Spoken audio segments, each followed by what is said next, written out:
اگر انسان یہ سمجھ لے کہ کوئی چیز مستقل نہیں، پھر نہ تو وہ اپنی اچھی قسمت پر زیادہ خوش ہوگا اور نہ ہی اپنی بری قسمت پر غمزدہ ہوگا۔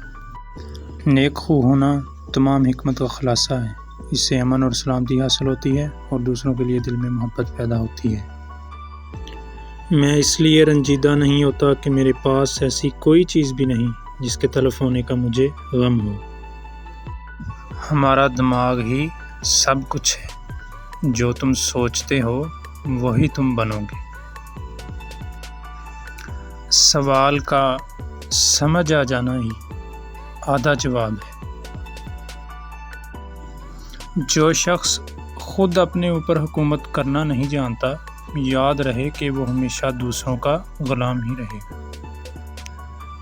برے کاموں پر اظہار ندامت نہ کرنا ایک اور برائی ہے۔ نیک بات کے تسلیم کرنے میں صرف اس خیال سے کہ اسے کہنے والا ایک حقیر آدمی ہے، شرم نہیں کرنی چاہیے۔